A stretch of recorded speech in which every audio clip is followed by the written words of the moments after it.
Vidím každý záchvev tvojho srdca, ktorým ma zvelebuješ.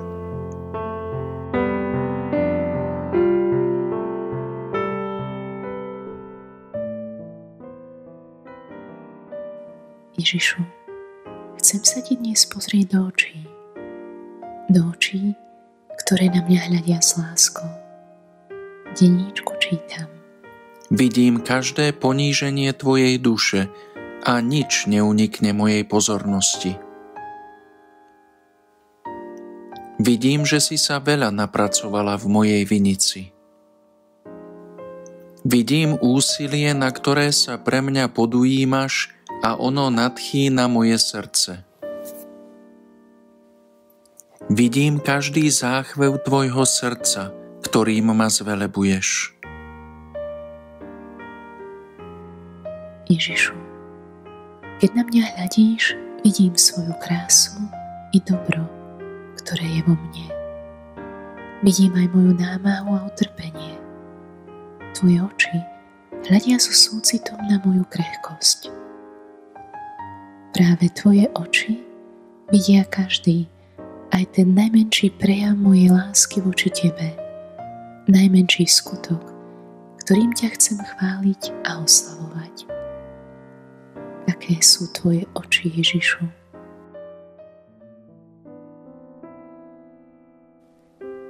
Svätá Faustína sa takému pohľadu učila od teba. Aj ona mala krásne oči, lebo bola citlivá a v každom človeku videla Boží obraz. V denníčku napísala: Všetkých ľudí milujem preto, lebo v nich vidím Boží obraz.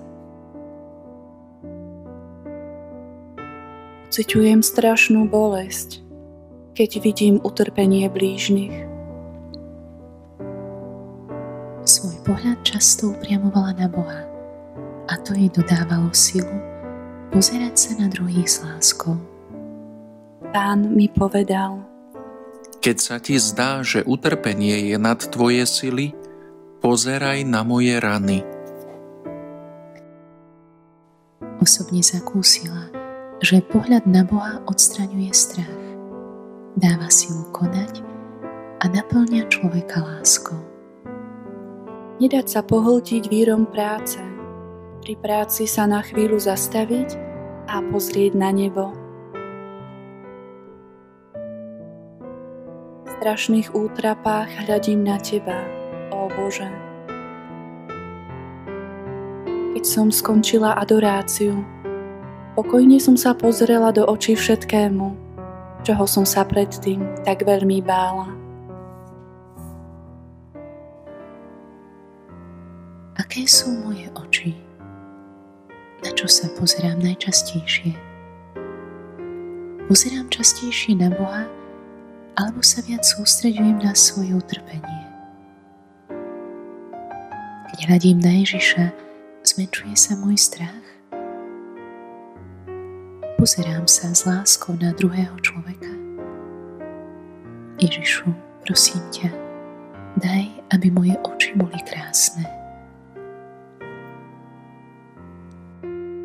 Pomôž mi, ó Pane, aby moje oči boli milosrdné, aby som nikdy neupodozrievala a nesúdila podľa vonkajšieho zdania, ale všímala si to, čo je v dušiach mojich blížnych pekné a prichádzala im na pomoc.